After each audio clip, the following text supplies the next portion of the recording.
C'est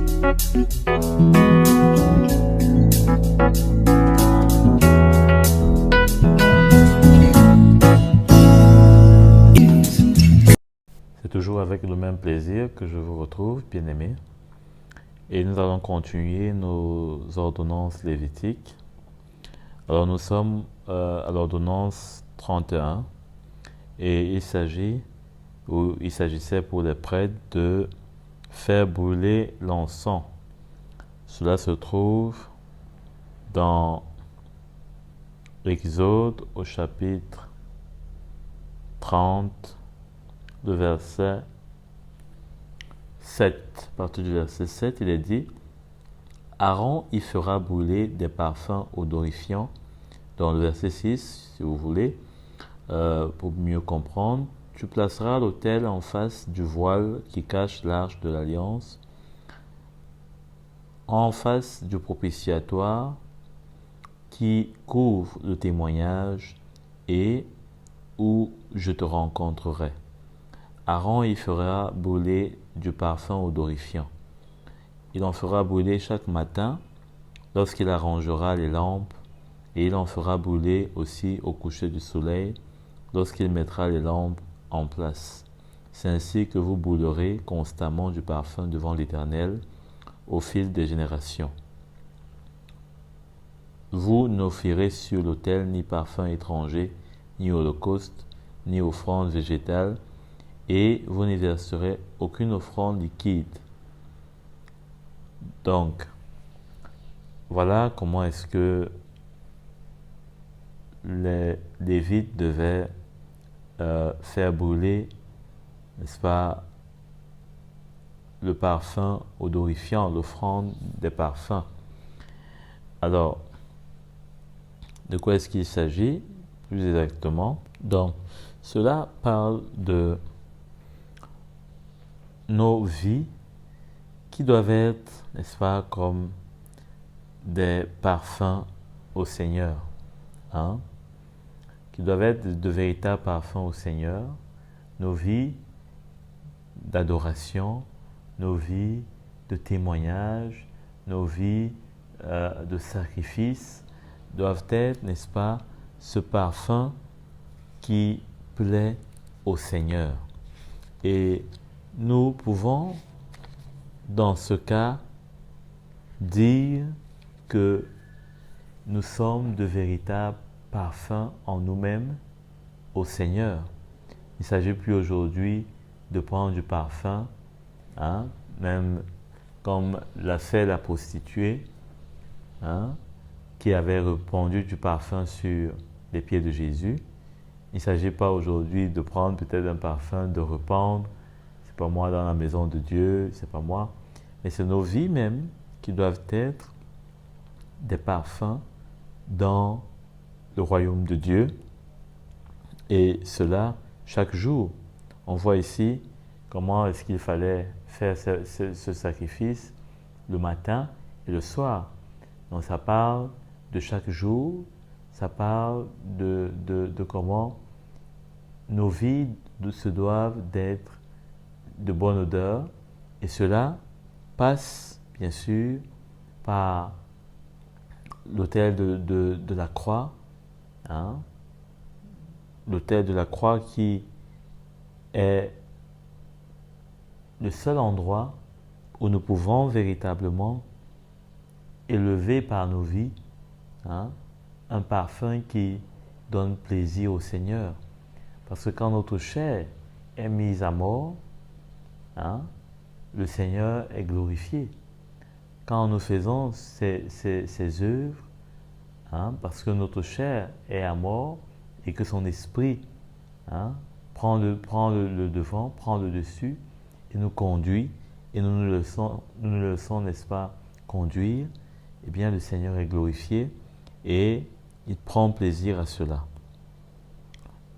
Allons dans l'ordonnance 31, il est dit que l'offrande des prêtres, dont des Lévites, devait être, n'est-ce pas, brûlée.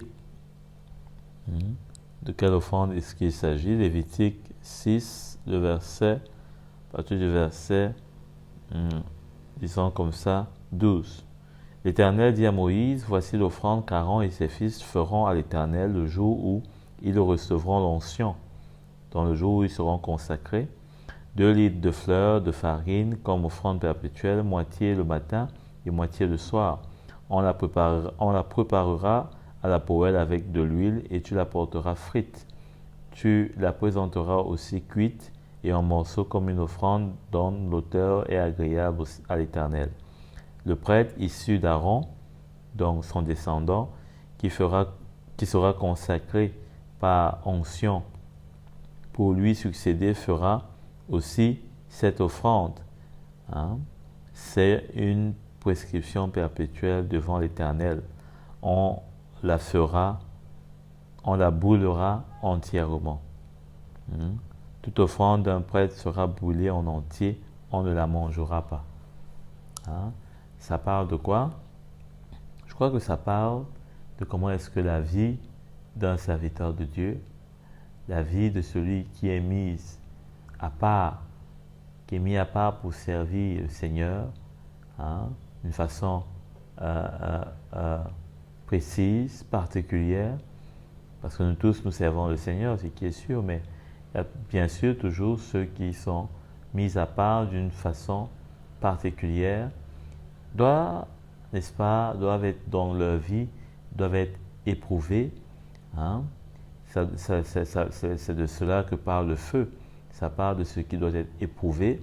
Et ça me rappelle ce que l'apôtre Paul dit à Timothée au sujet de ceux qui aspirent à la charge d'évêque. Il parle de comment est-ce que leur vie doit être rangée, pas de désordre, comment est-ce qu'ils doivent être, n'est-ce pas, des personnes, disons, qui ont la maîtrise d'eux-mêmes, qui sont tempérants, qui sont dans la crainte de Dieu, par exemple en n'ayant qu'une seule épouse.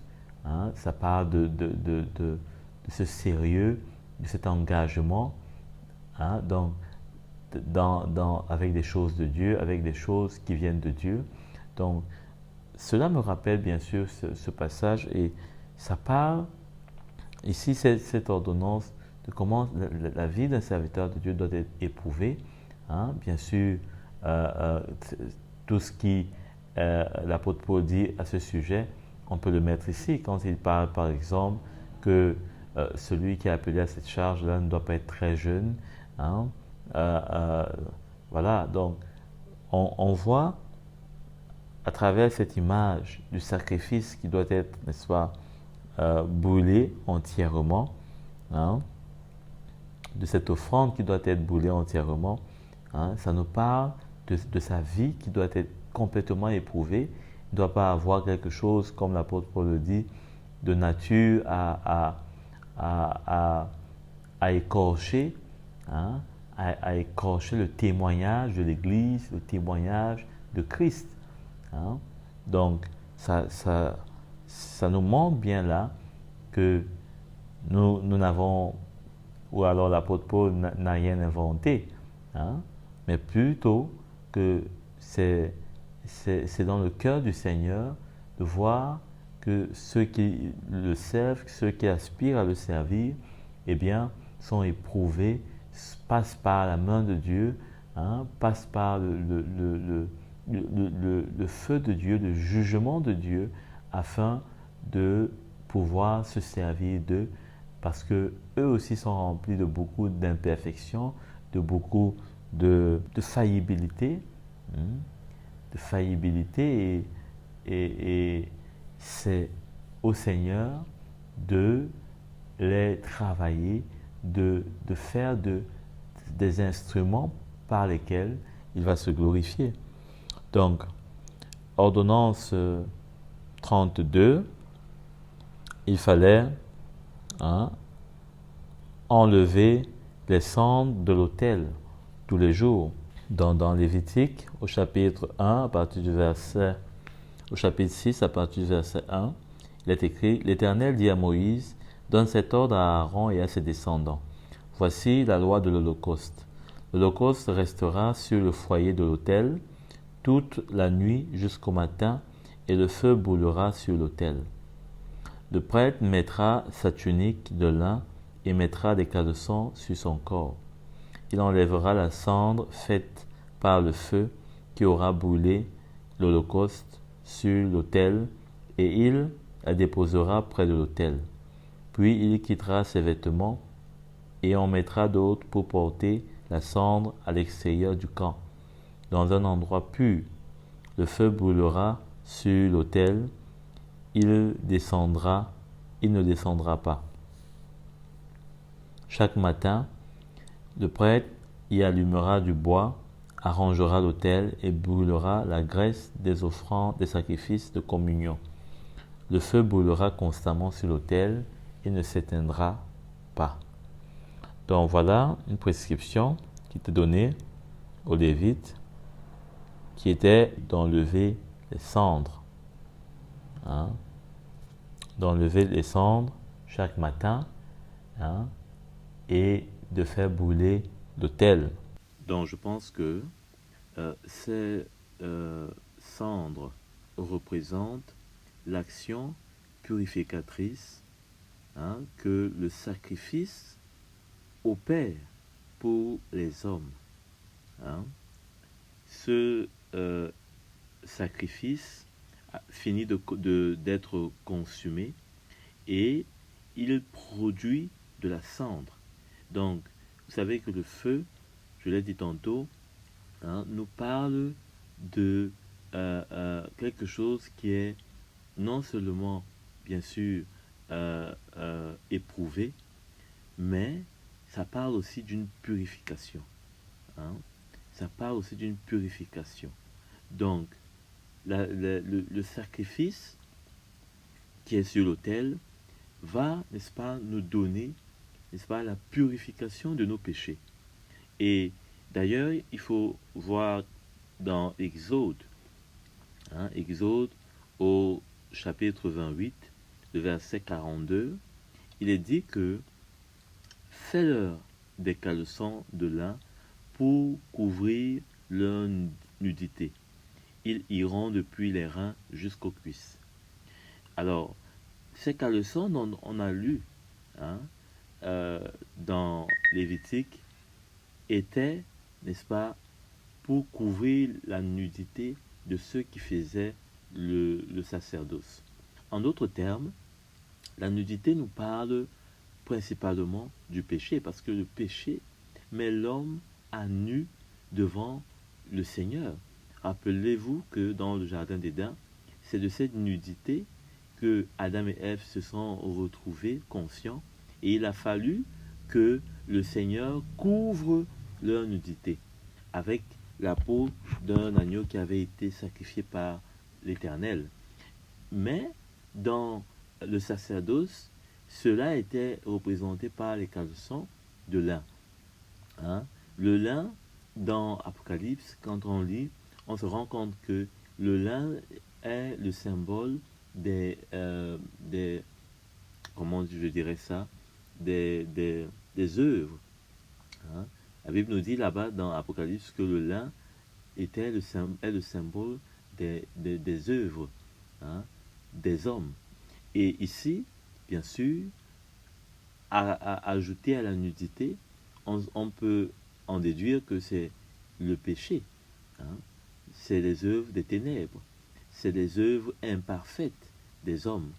Donc, le sacrifice de Christ va couvrir, n'est-ce pas, je dirais le sacrifice de cet agneau va couvrir, n'est-ce pas, va purifier, n'est-ce pas,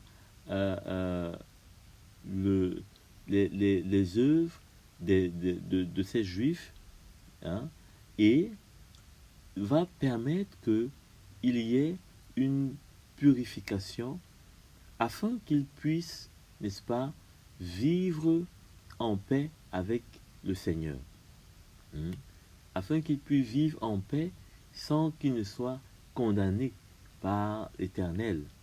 Donc, on va d'ailleurs retrouver ces cendres un peu plus au devant, parce que les cendres en question vont servir pour une autre œuvre.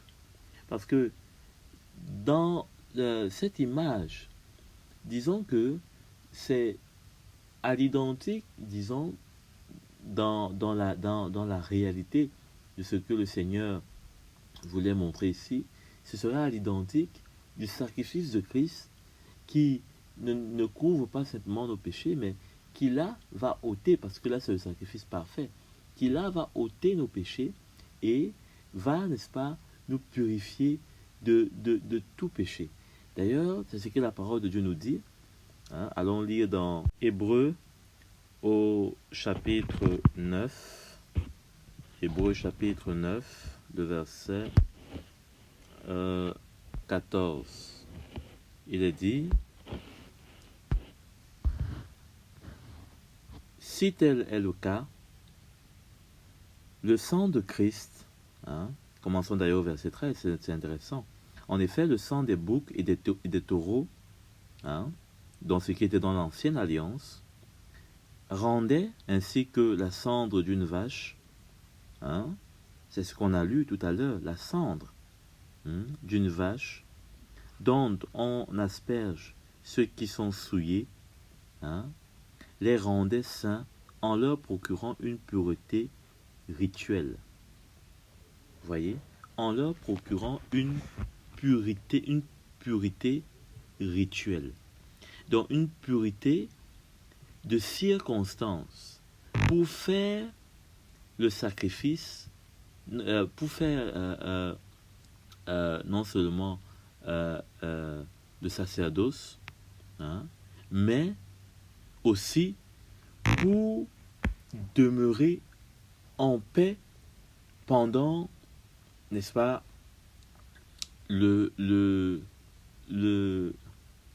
mais pour aussi demeurer en paix avec l'Éternel, hein, pour le temps que va couvrir le dit sacerdoce.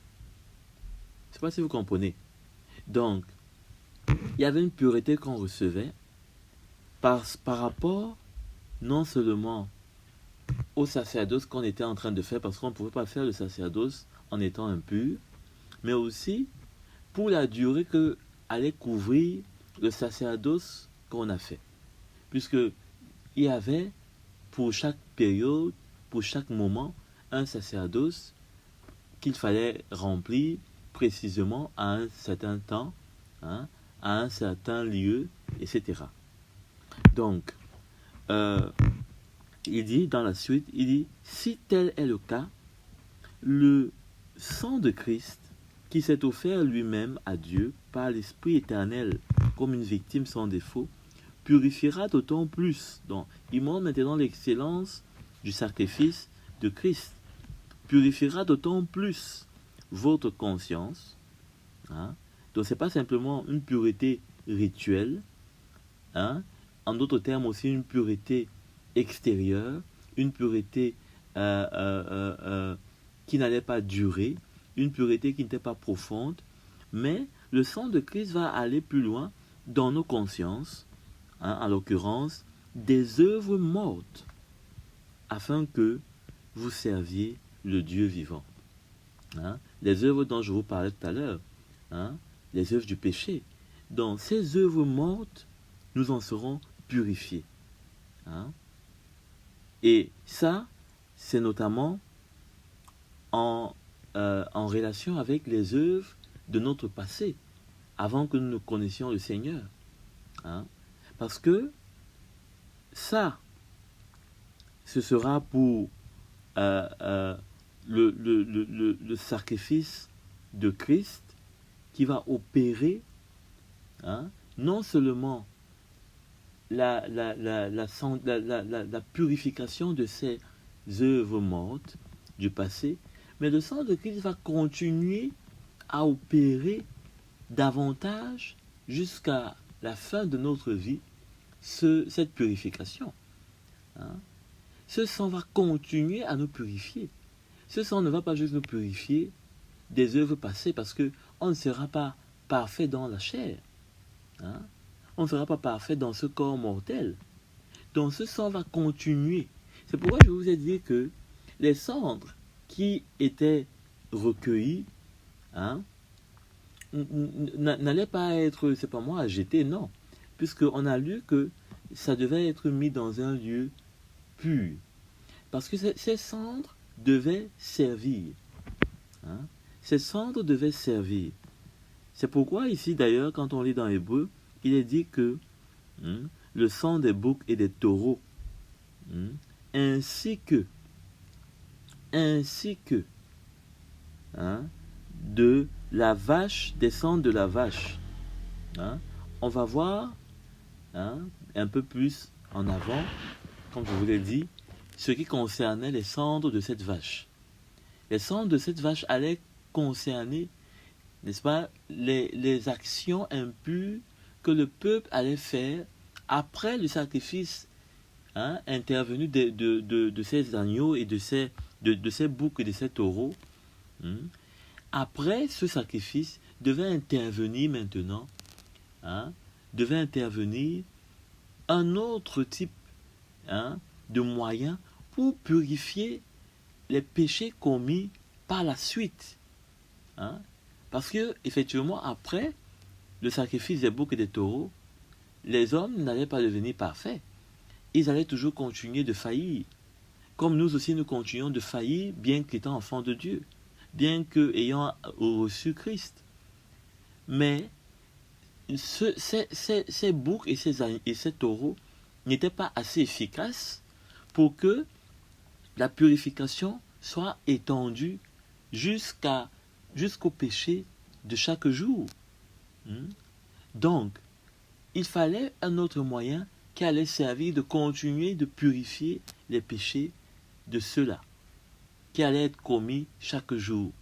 Or, dans la nouvelle alliance, le sang de Christ a pris tout cela en compte et il suffit une seule chose, c'est la repentance. Pour recommunier, pour être, comment je dirais ça, pour être à nouveau relié au sacrifice qui est une seule fois, qui a été une seule fois fait par le Seigneur. Et ce sacrifice est parfait, donc il faut simplement être en recommunion avec ce sacrifice pour qu'on ait à nouveau le bénéfice de ce sacrifice. Amen.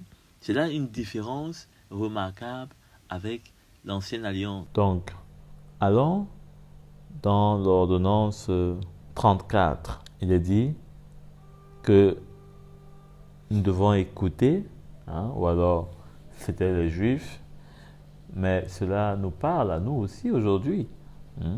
Donc, écoutez les prophètes qui parlent de Dieu. C'est dans Deutéronome, au chapitre 18, le verset 15.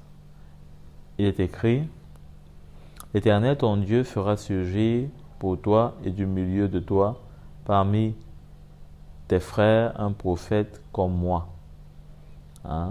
C'est lui que vous devez écouter. Il répondra ainsi à la demande que tu as faite à l'Éternel ton Dieu à Horeb le jour de l'assemblée. Tu disais: je ne veux plus entendre la voix de l'Éternel mon Dieu, ni voir ce grand feu, afin de ne pas mourir.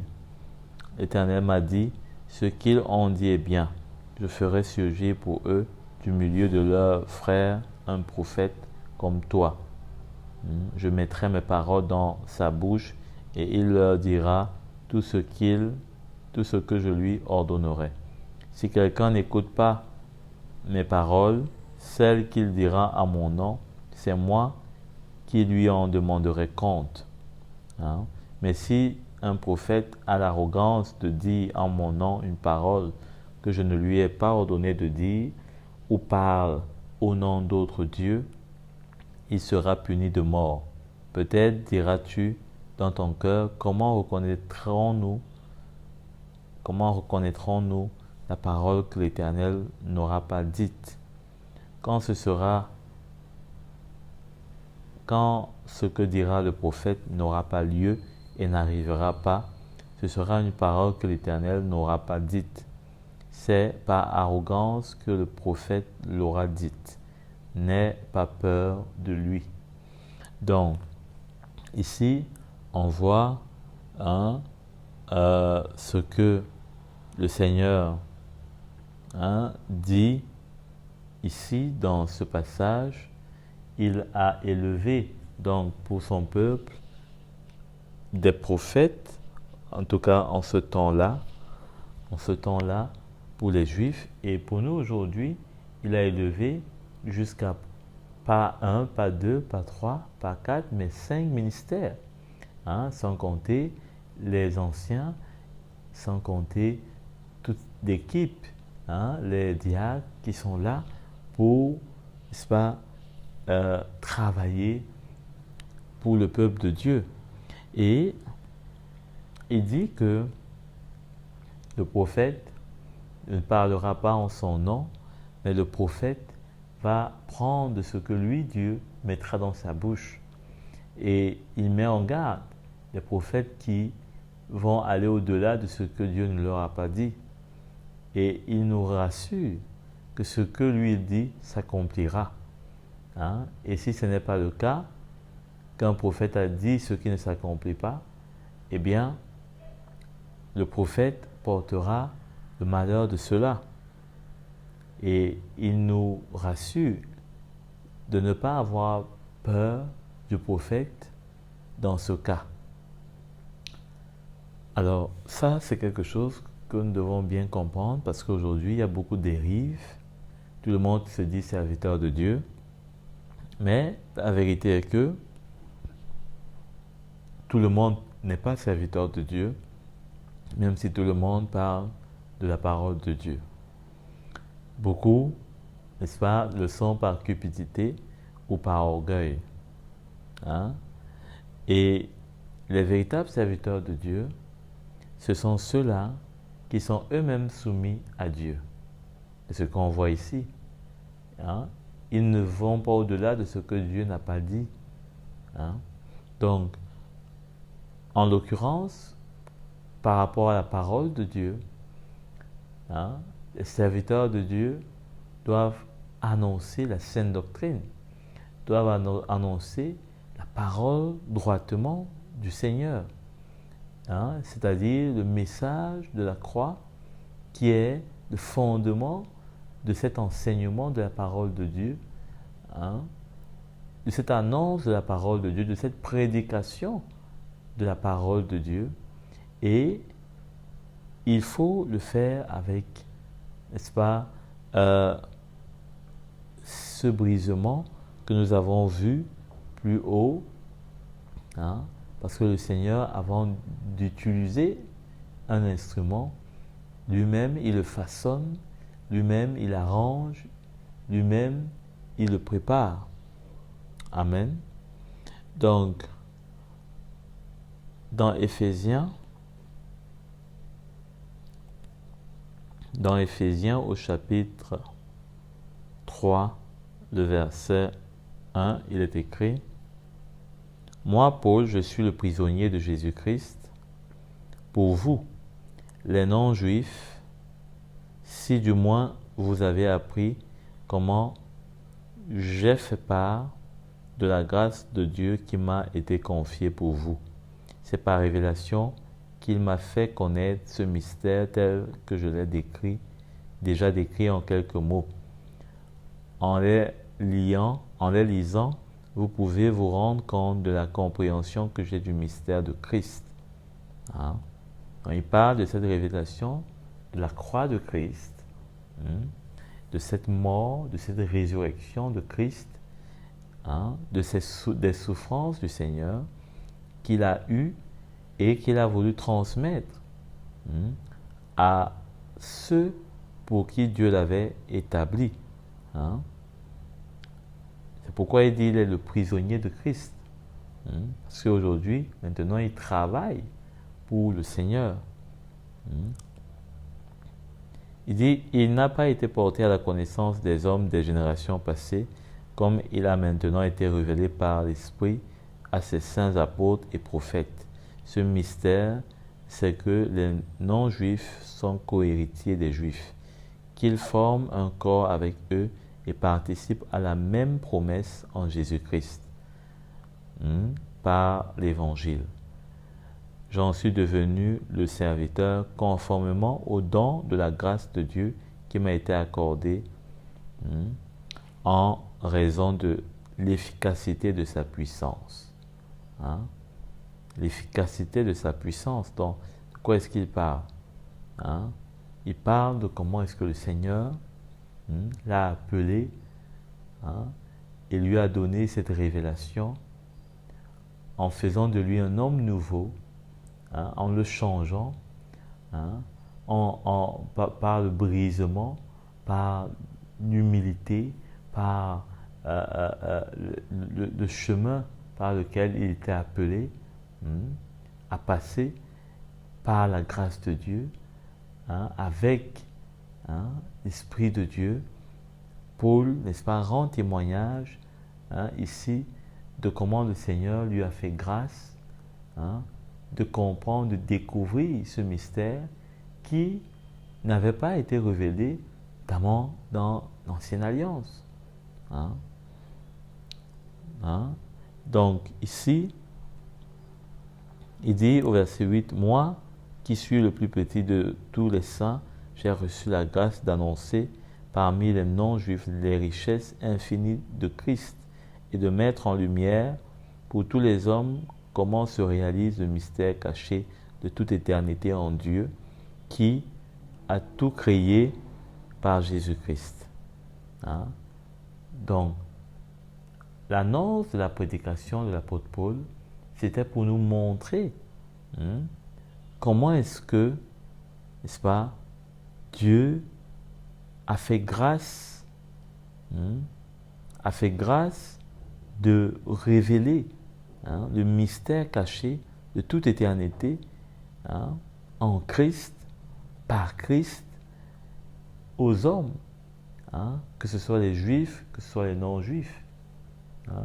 Et aujourd'hui, nous bénéficions de cette révélation qui nous permet de marcher, n'est-ce pas, dans la vérité, dans la justice. Donc c'était là la mission de l'apôtre Paul. Ici, c'est comme s'il donne, il présente son ordre de mission, il présente, n'est-ce pas, et tout comme nous l'avons lu dans Deutéronome 18, 15, les Éphésiens étaient appelés à écouter. Et il dit une chose au verset 13, il dit « Aussi, je vous demande de ne pas perdre courage à cause des souffrances que j'endure pour vous. Elles sont votre gloire. » Elles sont votre gloire. L'apôtre Paul savait que ce chemin qu'il était appelé à prendre pour, n'est-ce pas, les Éphésiens était un chemin, n'est-ce pas, sur lequel il devait davantage connaître ce mystère de Christ pour mieux révéler cela aux Éphésiens en l'occurrence et bien sûr à toutes les autres églises. C'est pourquoi il dit aux Philippiens comment est-ce qu'il veut découvrir. Il veut découvrir la connaissance de Christ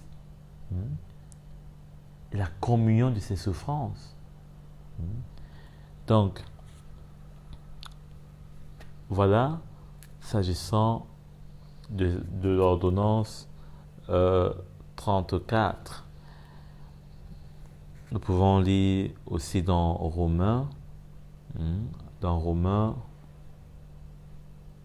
au chapitre 1, le verset 1 à 17. Ordonnance 35. Les prêtres doivent tenir ce qui est impur hors de la cour intérieure. Dans Nombre, cela se retrouve au chapitre 5, le verset 2. Il dit « Ordonne aux Israélites de renvoyer du camp tout lépreux, toute personne qui a un écoulement ou est souillée par un mort, homme ou femme. Vous les renverrez à l'extérieur du camp. Vous les renverrez afin qu'ils ne souillent pas le camp au milieu duquel je demeure. Hein? C'est ce que firent les Israélites. Ils renvoyèrent ces personnes à l'extérieur du camp. Les Israélites agirent comme l'Éternel l'avait annoncé, avait ordonné à Moïse. Donc, de quoi cela parle dans Ézéchiel? Hein? Allons dans Ézéchiel au chapitre 43, le verset 4. La gloire de l'Éternel a pénétré dans le temple en passant par l'entrée qui est orientée à l'est. L'Esprit m'a alors enlevé et m'a conduit dans le parvis intérieur. J'ai vu que la gloire de l'Éternel remplissait le temple. J'ai entendu quelqu'un me parler depuis le temple, tandis que l'homme se tenait près de moi. Il m'a dit, « Fils de l'homme, voici l'emplacement de mon trône, l'endroit où je poserai la plante de mes pieds. C'est là que j'habiterai pour toujours au milieu des Israélites. La communauté d'Israël et ses rois ne porteront plus atteinte à la pureté de mon saint nom, par leur prostitution et par les cadavres de leurs rois sur leur haut lieu. » Donc, voilà comment est-ce que le Seigneur parle ici à Ézéchiel. Allons dans 1 Corinthiens, au chapitre 5, le verset 1. Il est dit, « On entend généralement dire qu'il y a de l'immoralité sexuelle parmi vous, et une immoralité telle qu'on ne la mentionne même pas chez les non-croyants. C'est au point que l'un de vous a pris la femme de son père. » Donc, ici, nous savons bien sûr le contexte de l'Épître aux Corinthiens, et ce chapitre montre exactement ce que, notamment, l'apôtre Paul leur faisait grief. Et pour revenir à Nombre 5 au verset 2, tenir, n'est-ce pas, le temple pur revenait à ne pas laisser notamment que la maison de Dieu soit souillée, parce que quand la maison de Dieu est souillée, disons par une personne, cela peut, si on laisse faire, entraîner quelque chose qui se fait en chaîne. C'est-à-dire que une personne commence à tenter une autre et à entraîner une autre, et etc. On se retrouve que c'est tout le monde qui est infecté. Donc, il fallait que déjà, s'il y a un cas, que cela soit traité. Si il y a des mesures à prendre, que ces mesures soient prises. Donc, le Seigneur ne veut pas que sa maison soit salie. Le Seigneur ne veut pas que sa maison soit salie, mais il voudrait plutôt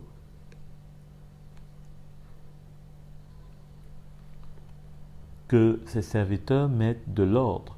C'est pourquoi parfois il peut y avoir des décisions difficiles à prendre, mais dont il faut prendre.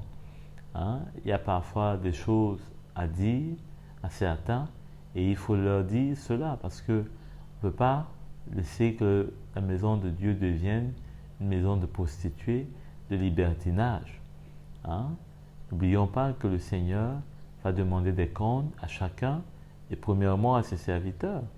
Donc, s'ils ne font pas leur travail comme il se doit, en mettant de l'ordre, pour qu'il n'y ait pas toutes sortes d'impuretés, eh bien, cela va retomber sur eux-mêmes.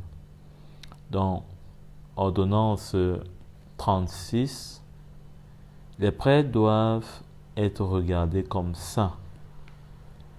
Dans Lévitique, au chapitre 21, le verset 8, il est écrit « Tu considérera un prêtre comme saint, car il offre l'aliment de ton Dieu, donc les sacrifices.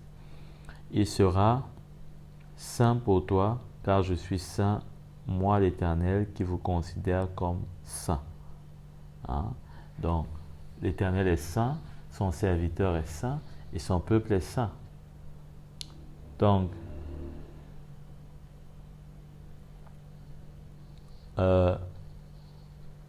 on voit que il y a dans le Seigneur cette vérité-là, qu'il est un Dieu saint. Hein? Ce n'est pas un Dieu qui est à moitié saint, à moitié couvert de péché, non. Hein? Bien qu'il nous a acceptés comme pécheurs, mais il ne voudrait pas qu'on demeure avec le péché. Il nous a acceptés comme pécheurs, mais il n'aime pas le péché. Hein? Et c'est pourquoi il veut nous purifier de tout péché. Donc, dans Hébreux le chapitre 13, au verset 17, il est écrit « Obéissez à vos conducteurs et soumettez-vous à eux. » Hein? Soumettez-vous à eux. Car ils veillent sur votre âme en hommes qui devront rendre des comptes. Ils pourront ainsi faire avec joie et non en soupirant, ce qui ne vous sera d'aucun avantage. Donc, voilà ce que l'auteur des Hébreux dit, et cela rejoint bien ce que nous avons lu dans Lévitique. Hein? Ça se comprend aisément. Si nous voulons que quelqu'un fasse un bon travail pour nous, nous devons, n'est-ce pas, le traiter bien. Hein? C'est comme ça, même naturellement. À plus forte raison pour ceux qui veillent sur nos âmes. Amen. 1 Corinthiens chapitre 16, verset 16. Il est écrit « Soumettez-vous à de telles personnes, ainsi qu'à tous ceux qui travaillent et peinent avec elles. » Hein? De qui est-ce que l'apôtre Paul parle ici? Il parle de certains frères et sœurs recommandables. Il dit, voici encore une recommandation, frères et sœurs. Vous savez que la famille de Stéphanas est le premier fruit de la caille et qu'elle s'est consacrée au service des saints. Hein? Donc il dit, soumettez-vous à de telles personnes, ainsi qu'à tous ceux qui travaillent et peinent avec elles. Amen. Donc, je crois que au-delà même des serviteurs de Dieu, on peut ressentir le cœur de ceux qui travaillent avec ces serviteurs de Dieu, ceux qui sont à l'œuvre autour de ces serviteurs de Dieu. Voici notamment un, peut-être que c'était, je ne sais pas, quelqu'un qui avait été élevé peut-être comme diacre, ou alors qui devait peut-être s'en suivre comme diacre. Parce que la Bible nous dit que par la bouche de l'apôtre Paul ici, qu'ils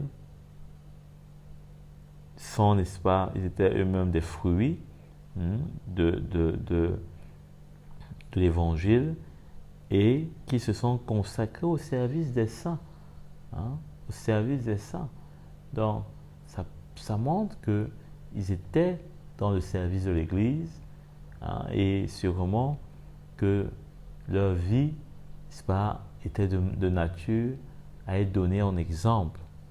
Donc, il ne faut pas seulement regarder à ceux qui prêchent, c'est pas moi, qui vous donnent des prophéties, c'est pas moi, mais il faut aussi regarder à ceux-là qui ont un cœur pour vous, qui sont là, qui veulent prendre soin de vous, qui prennent soin de vous, et leur accorder aussi, n'est-ce pas, cette reconnaissance.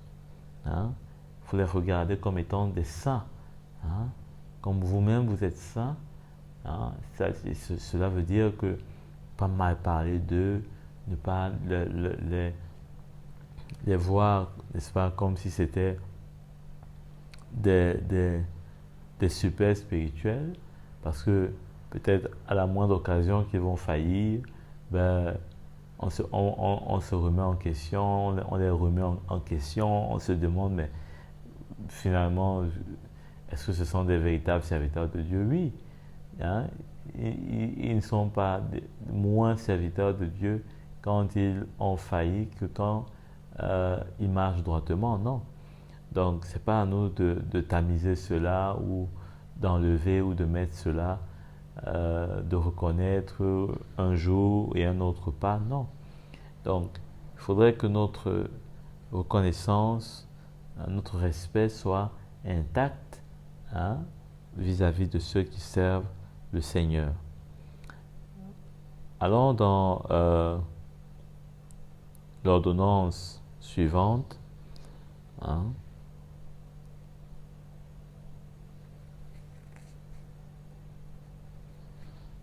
L'ordonnance 37, il est écrit: les prêtres doivent être vêtus de manière particulière.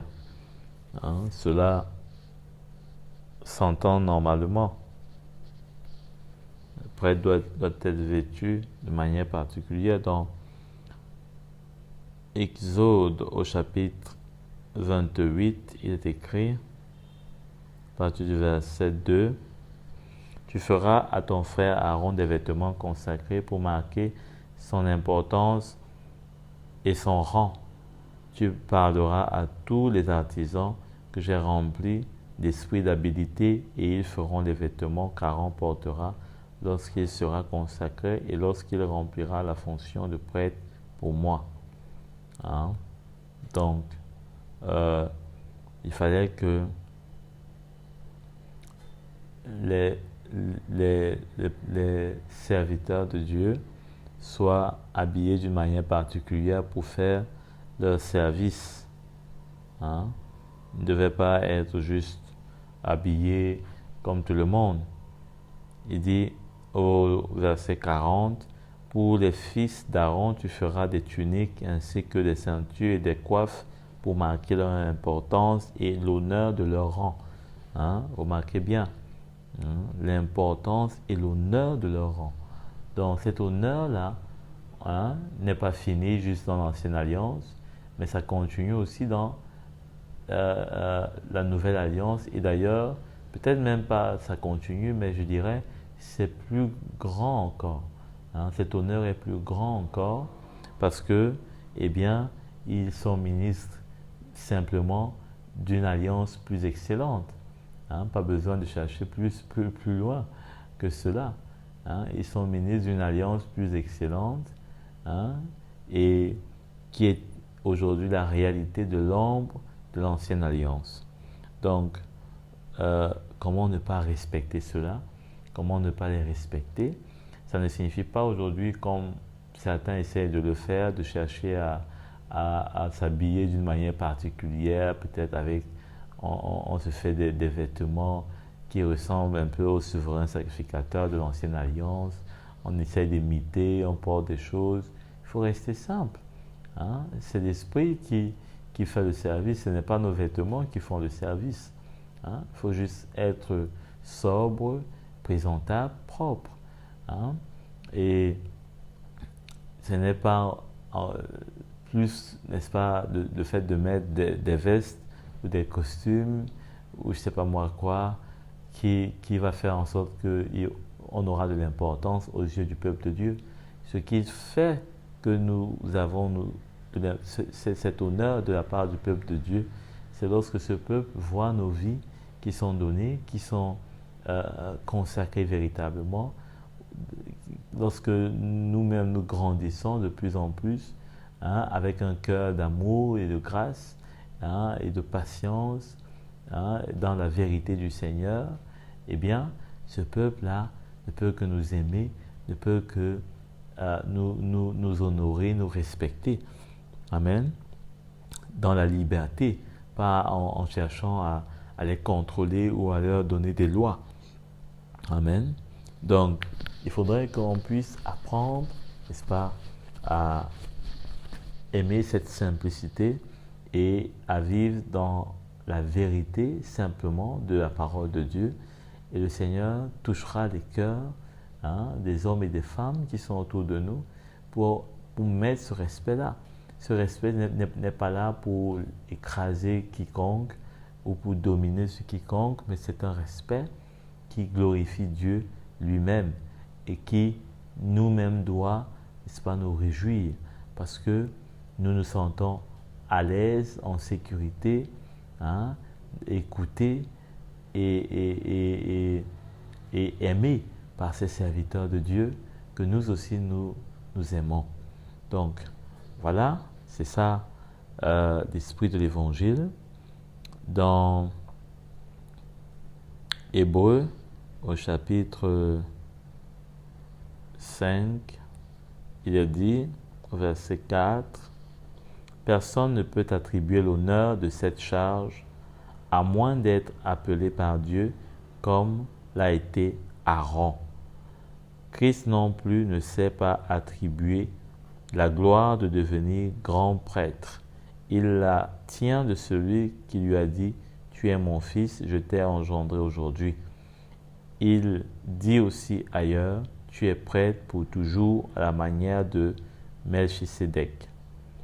Donc, voilà comment est-ce que le Seigneur a été élevé et honoré de son Père et veut que son peuple, l'Église que nous sommes, puisse également, n'est-ce pas, le glorifier, l'admirer de tout notre cœur. Dans Acte 20, il est écrit au chapitre 20, donc du verset 28, il est écrit « Faites donc bien attention à vous-même et à tout le troupeau dont le Saint-Esprit vous a confié la responsabilité. Prenez soin de l'Église de Dieu qui s'est acquise par son propre sang. » Amen. Par son propre sang. Donc, les serviteurs de Dieu sont appelés à préserver le troupeau de Dieu. Pendant ce temps, le troupeau de Dieu est appelé à se soumettre aux bergers et à les aimer.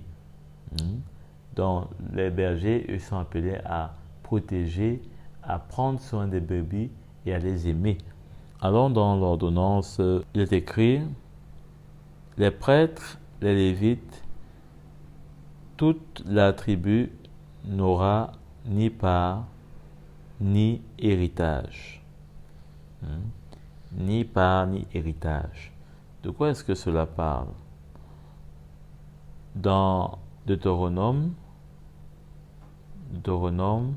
au chapitre 18, il est écrit, à partir du verset 1, « Les prêtres et les Lévites, toute la tribu de Lévi, n'aura ni part ni héritage avec Israël, et ils se nourriront des sacrifices passés par le feu en l'honneur de l'Éternel et de la part qui lui revient. » La part qui lui revient. Ils n'auront pas d'héritage au milieu de leurs frères. C'est l'Éternel qui sera leur héritage, comme il le leur a dit. Donc, dans 1 Corinthiens, au chapitre 9, verset 13, il est écrit « Ne savez-vous pas que ceux qui assurent le service du culte sont nourris par le temple, que ceux qui servent à l'autel reçoivent une part de ce qui est offert sur l'autel. De même aussi le Seigneur a prescrit à ceux qui annoncent l'évangile de vivre de l'évangile. » Donc, on comprend bien ici comment l'apôtre Paul se donnait en exemple.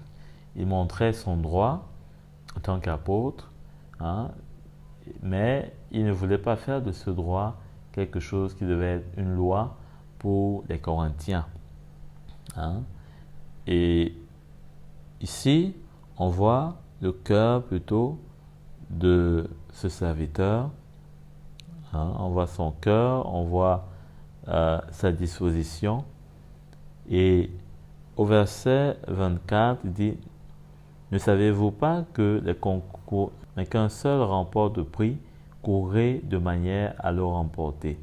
Tous les athlètes s'imposent toutes sortes de privations et ils le font pour obtenir une couronne qui va se détruire.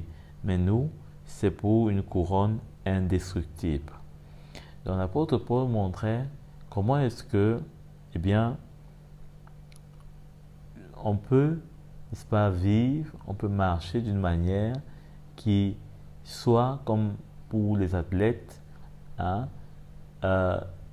avec pour objectif de gagner la couronne, le prix que le Seigneur, n'est-ce pas, a pour tout un chacun. Et cela est le véritable héritage que dont nous devons nous attendre.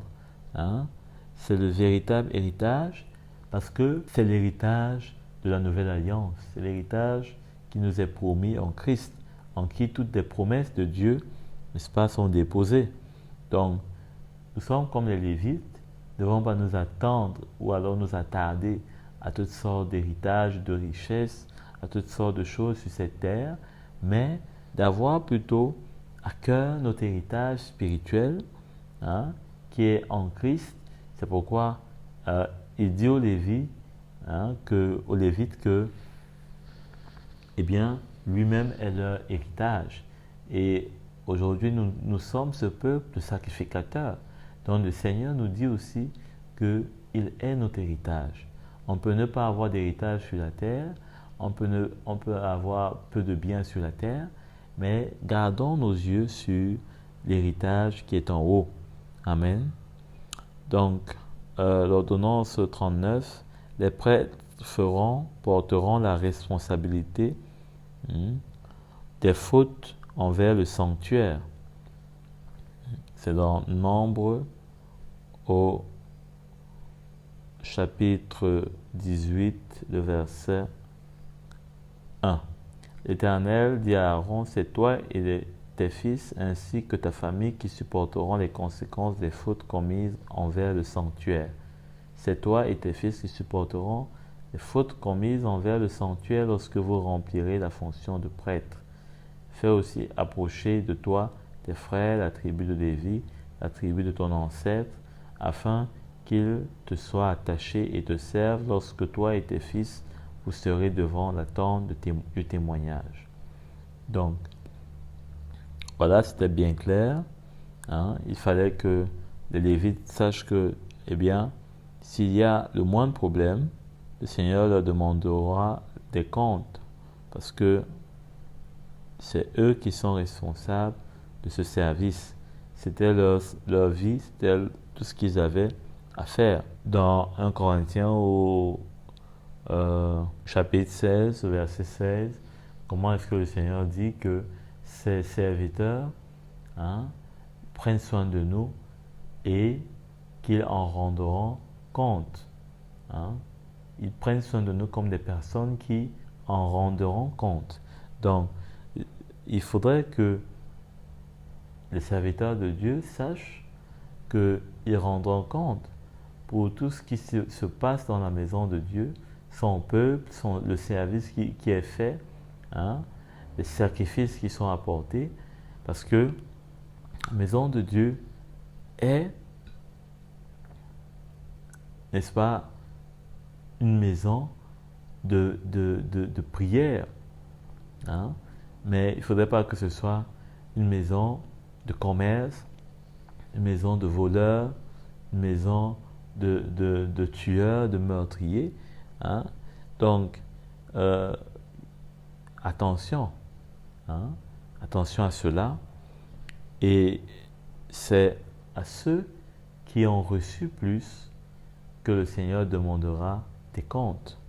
Amen. Alors, dans l'ordonnance 39, les prêtres doivent préparer l'huile sainte. Je crois que vous avez compris que nous sommes en train de mettre en action sur les prêtres, mais nous reviendrons encore à ce sujet. Mais il y a beaucoup de choses qui concernaient la prêtrise des Lévites, et donc il faudrait bien commencer un peu,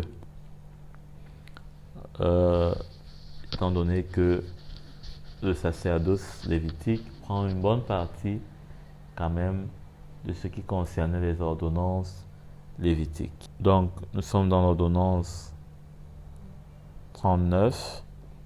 Les prêtres doivent donc préparer l'huile sainte. Exode 30, verset 25. Tu feras avec cela une huile pour l'onction sainte, un mélange de parfums préparé selon l'art du parfumeur. Ce sera l'huile pour l'onction sainte. Dans 1 Jean chapitre 2, le verset 20, il est écrit: quant à vous, vous avez l'onction donnée par celui qui est saint et vous avez toute connaissance. Donc vous avez l'onction donnée par celui qui est saint et vous avez toute connaissance. Si je vous ai écrit, ce n'est pas parce que vous ignorez la vérité, mais parce que vous la connaissez et qu'aucun mensonge ne provient de la vérité. Donc, l'apôtre Jean dit que, n'est-ce pas, nous avons l'onction par celui qui est saint. On a aussi par cela la connaissance. Ça parle de l'Esprit de Dieu qui nous a été donné et qui nous enseigne toutes choses. Qui nous enseigne toutes choses. Dans Actes, au chapitre 10, le verset 38, il est écrit: vous savez comment Dieu a déversé une onction de Saint-Esprit et de puissance sur Jésus de Nazareth, qui allait de lieu en lieu en faisant le bien et guérissant tous ceux qui étaient sous la domination du diable, parce que Dieu était avec lui. Donc, il a déversé une onction de Saint-Esprit. Donc, le Saint-Esprit est l'onction que le Seigneur nous donne dans la Nouvelle Alliance. Il n'y a plus à chercher une autre onction. Toute onction qui ne soit pas l'Esprit de Dieu lui-même en nous n'est que fausse création, n'est qu'imitation. Parce que aujourd'hui, les hommes cherchent l'onction dans tout, dans de l'eau, dans de l'huile, dans des choses.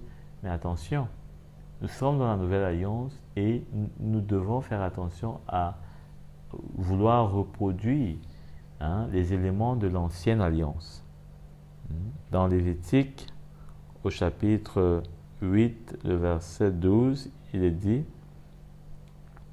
il versa de l'huile d'onction sur la tête d'Aaron et lui fit cette onction afin de le consacrer. L'huile d'onction était pour consacrer notamment les sacrificateurs et les rois. Donc, il faut faire attention parce que nous n'avons pas de raison aujourd'hui de répéter cela. Nous ne sommes ni Lévi, ni de la tribu des Lévites, ni des rois d'Israël ou des reines d'Israël. Aujourd'hui, nous avons cette onction par l'Esprit de Dieu qui habite en nous. Toujours dans Jean, il demeure en vous et vous n'avez pas besoin qu'on vous enseigne. Au contraire, puisque la même onction vous enseigne sur toute chose, qu'elle est véridique et dépourvue de mensonges, vous demeurez en lui comme elle vous l'a apprise. Parle du Saint-Esprit. Parle du Saint-Esprit. Parle pas de quelque chose qu'un homme a fabriqué. Et non, il parle du Saint-Esprit. Comment est-ce qu'une huile peut nous enseigner toute chose? Non. Ou une eau d'onction? Non. Il n'y a que l'Esprit de Dieu qui puisse nous enseigner toutes choses. Parce que lui, il sent Dieu. Il sent les profondeurs de Dieu, la Bible nous dit. Donc, il faut faire attention à reproduire bêtement des choses qui n'ont aucune portée, aucune action pour nous dans la nouvelle alliance. Dans Jacques, bien sûr, l'apôtre Jacques fait mention de quelque chose comme ça qui puisse prêter peut-être à confusion. Il dit au chapitre 5, verset 13, « Quelqu'un parmi vous est-il dans la souffrance qu'il prie? Quelqu'un est-il dans la joie qu'il chante des cantiques? Quelqu'un parmi vous est-il malade? Qu'il appelle les anciens de l'Église et que les anciens prient pour lui en lui appliquant de l'huile au nom du Seigneur. » De l'huile au nom du Seigneur. La prière de la foi sauvera le malade et le Seigneur le relèvera. S'il a commis des péchés, le pardon lui sera accordé. Donc il faut bien comprendre la différence. Ici, il s'agit de quelqu'un qui est malade.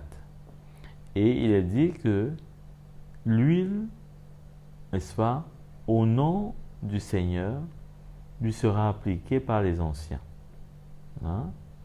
Il sera appliqué par les anciens. Donc, ce n'est pas quelque chose qu'on va lui donner ou bien qu'il va acheter et il rentre avec ça chez lui. Non. C'est pas quelque chose qu'on va lui donner ou qu'il va acheter ou, c'est pas moi, il va venir avec sa bouteille, on va remplir, il rentre avec. Non. C'est quelque chose qui sera instantané et qui sera fait une fois et peut-être refait, je ne sais pas, c'est possible. Donc, là, l'huile va servir pour le malade, peut-être qui est dans un état critique, qui souffre véritablement, qui même peut-être se voit déjà à l'article de la mort. Eh bien, il va mettre sa foi dans le Seigneur au travers, par le biais de cette huile qui va lui donner de la foi. Qui va lui donner de la foi.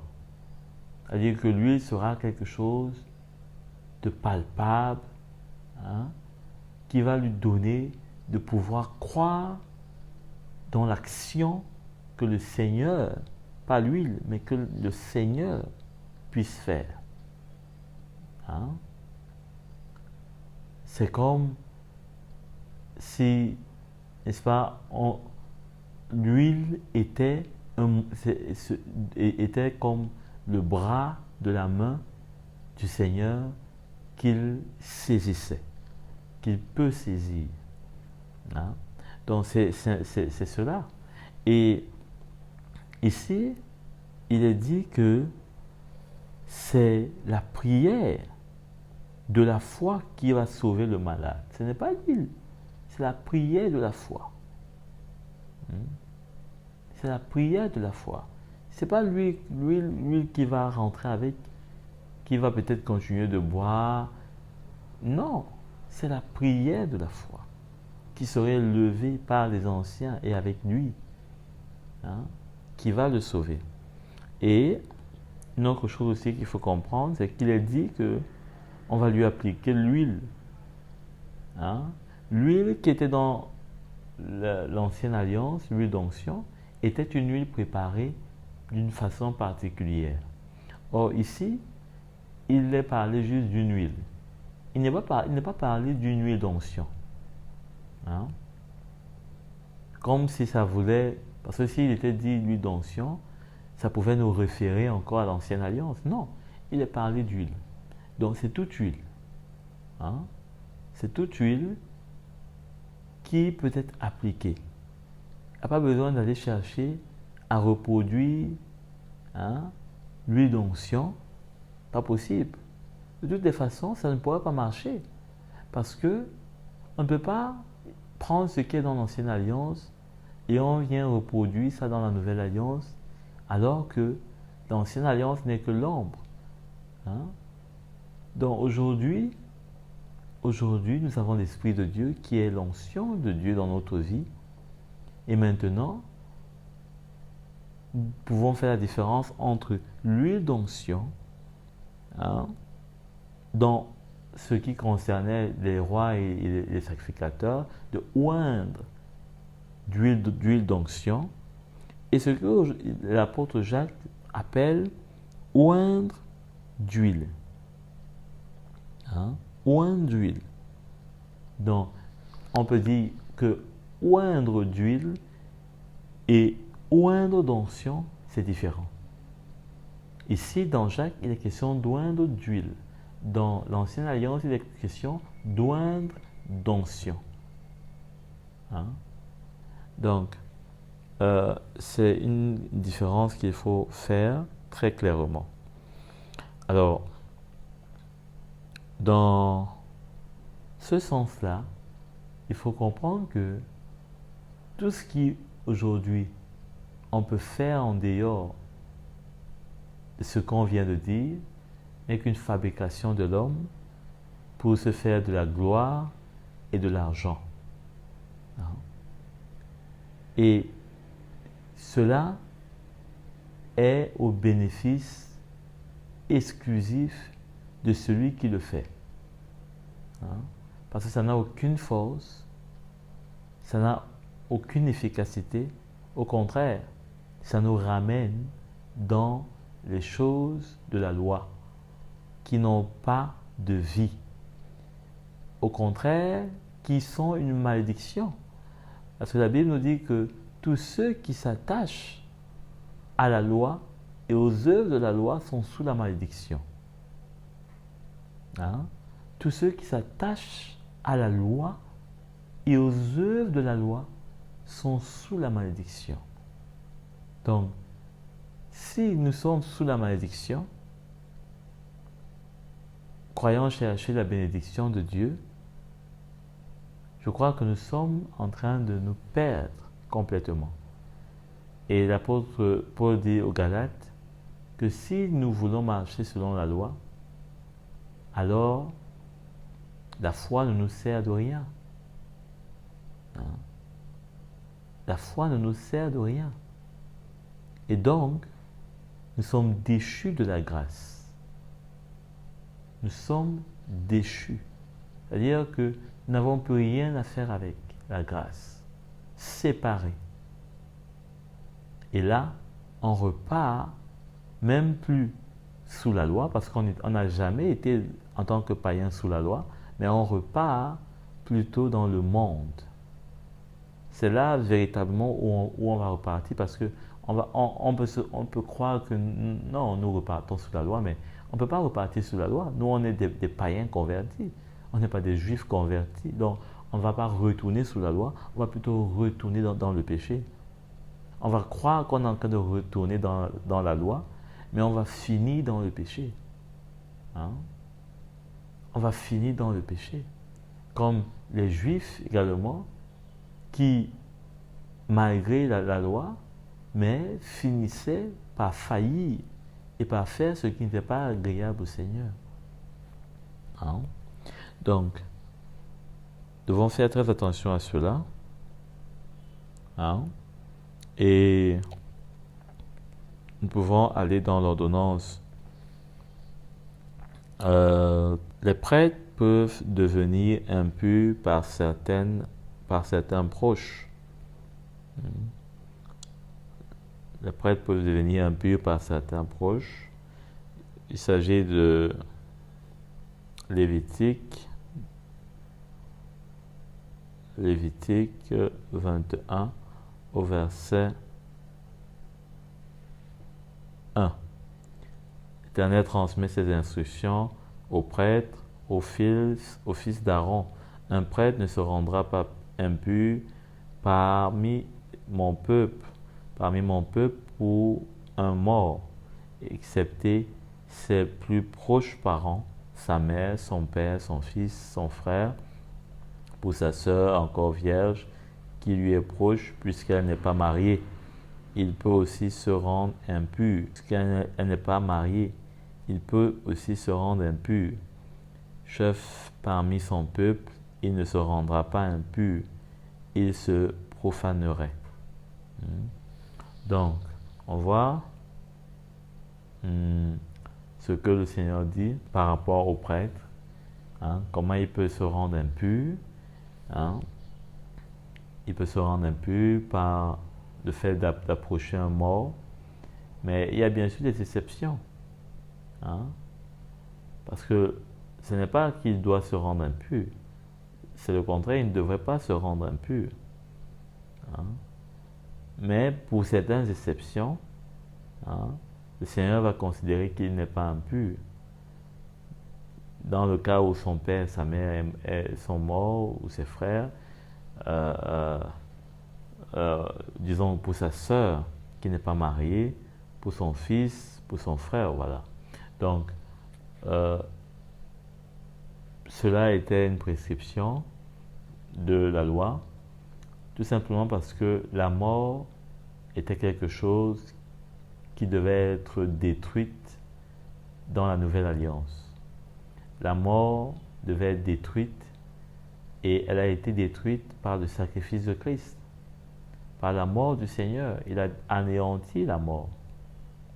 Donc, la mort était quelque chose qui ne devait pas toucher les prêtres, les fils d'Aaron, Aaron lui-même, puisqu'ils étaient au service de Dieu. Dieu n'est pas un Dieu mort, Dieu est vivant. Dieu a le pouvoir de la vie. Il donne la vie à ce qui est mort. Il ne donne pas la mort à ce qui est vie. Donc, voilà pourquoi est-ce que cette interdiction était. Et cela prophétisait sur l'anéantissement de la mort. La mort qui ne doit plus régner dans la race de Jésus-Christ. Elle a régné dans la race adamique, mais elle doit être anéantie dans la race de Christ. Amen. Donc, l'ordonnance suivante, alors il faut bien préciser que cette exception qui est faite trouve dans le Seigneur son cœur de grâce, son cœur d'amour, son cœur de bienveillance, puisque il ne fallait pas que les Lévites soient coupés de leurs parents, ce n'était pas ça le but. Les Lévites n'étaient pas coupés de leur famille. Tout comme aujourd'hui, il n'est pas question de dire aux chrétiens qu'ils doivent se couper de leur famille, non. C'est dans l'esprit, c'est selon le style de vie qui doit être coupé, mais pas les relations, pas, disons, une vie sociale. Parce que, eh bien, il doit toujours avoir cette porte ouverte de la grâce de Dieu.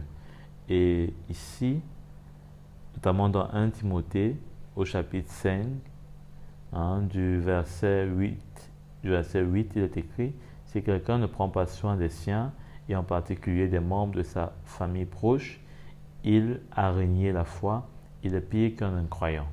Donc on voit bien pourquoi l'apôtre Paul donne cette recommandation, parce que déjà même dans la loi, cela est contenu à travers l'exception qui est faite par rapport aux morts des proches des prêtres lévites. Dans l'ordonnance, nous allons voir ce qu'il s'agit s'agissant de la femme du sacrificateur. La femme du sacrificateur, il est dit que Donc, c'est dans Exode, la femme du souverain sacrificateur sera vierge à son mariage. On se rappelle qu'on a lu qu'il peut se rendre impur pour sa sœur qui est vierge, qui n'est pas mariée. Donc il y a toujours cet esprit-là qui revient autour du souverain sacrificateur par rapport à la Vierge. Et on sait que l'apôtre Paul se décrivait comme l'un d'entre les apôtres, et ensemble, l'équipe apostolique doivent présenter l'Église comme une vierge au Seigneur. Donc, cette virginité à côté du Seigneur parle aussi de la pureté. La pureté. Donc, la femme du souverain sacrificateur sera vierge à son mariage. Dans Lévitique, je dis, au chapitre 21, verset 13. Il épousera une femme vierge. Il n'épousera ni une veuve, ni une femme rejetée par son mari, ni une femme déshonorée ou prostituée, mais il épousera une femme vierge qui soit membre de son peuple. Ainsi, il ne déshonorera pas sa descendance parmi son peuple, car je suis l'Éternel qui le considère comme saint. Donc, voilà ce que le Seigneur dit. Alors, cette Vierge, nous savons bien que c'est l'Église, dont le Seigneur a fait de l'Église son épouse. Et dans 2 Corinthiens, au chapitre 11, le verset 2, il est écrit « En effet, je suis jaloux de vous, de la jalousie de Dieu, parce que je vous ai fiancé à un seul époux pour vous présenter à Christ comme une vierge pure. » Voilà. Donc, dans Ésaïe aussi, au chapitre 6, Ésaïe, le chapitre 6, le verset 62, Ésaïe 62, chapitre 5, est écrit « Tout comme un jeune homme épouse une jeune fille vierge, tes descendants deviendront pour toi pareils à des époux, et tout comme la fiancée fait la joie de son fiancé, tu feras la joie de ton Dieu. » Voilà. Donc, ici il est parlé de Jérusalem, mais c'est de l'épouse de Christ dont ici il est question. Tu seras, au verset 3, tu seras une couronne splendide dans la main de l'Éternel, un ruban royal dans la main de ton Dieu. On ne t'appellera plus abandonné, on ne dira à ta terre dévastation, mais on t'appellera mon plaisir est en elle, et l'on appellera ta terre mariée, car l'Éternel prend plaisir à toi, et ta terre aura un mari. Donc voilà les questions de l'Église. Question de l'Église. Si vous pouvez lire dès le verset 1, vous allez mieux comprendre. À cause de Sion, je ne me tairai pas, à cause de Jérusalem, je ne prendrai pas de repos jusqu'à ce que sa justice apparaisse comme l'aurore et son salut comme un flambeau qui s'allume. Bon, ça parle de ce temps-là où l'Église sera enlevée parce que sa justice aura paru, son salut comme un flambeau qui s'allume, donc elle sera prête. L'Église sera déjà purifiée, sera prête à être enlevée. Et c'est ce temps-là que le Seigneur attend pour enlever et prendre son Église. Donc, voilà un peu, parlons de cette Vierge de l'époux dans l'Apocalypse. Bien sûr, vous pouvez lire au chapitre 14, verset 4.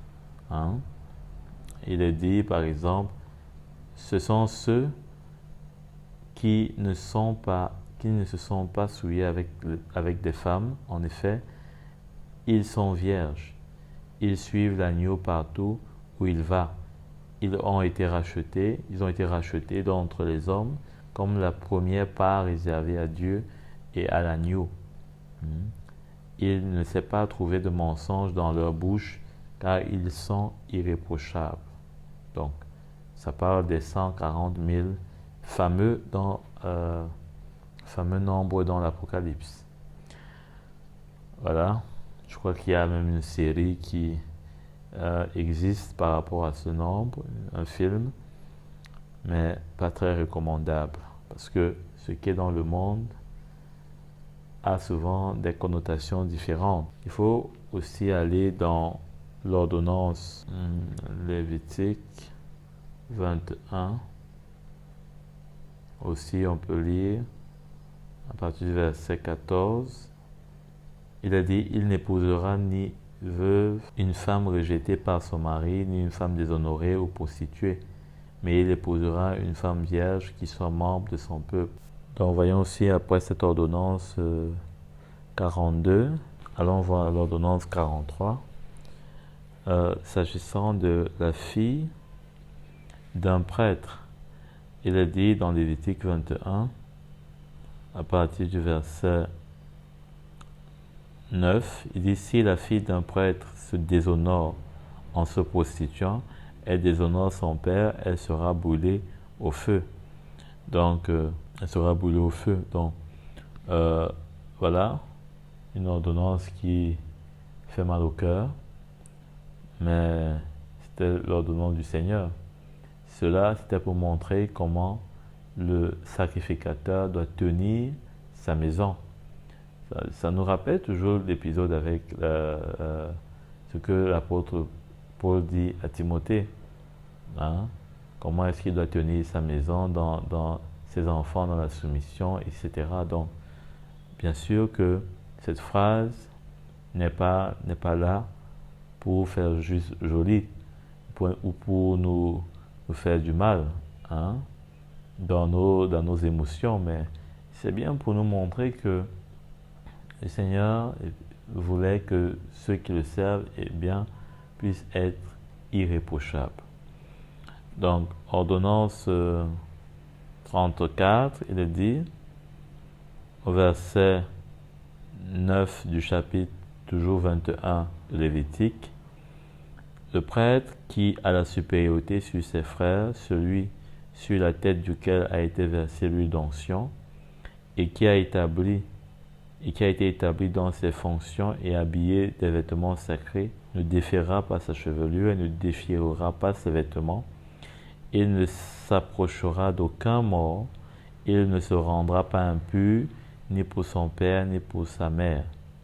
Il ne sortira pas du sanctuaire et ne profanera pas le sanctuaire de son Dieu, car l'huile d'onction de son Dieu est une couronne sur lui. Je suis l'Éternel.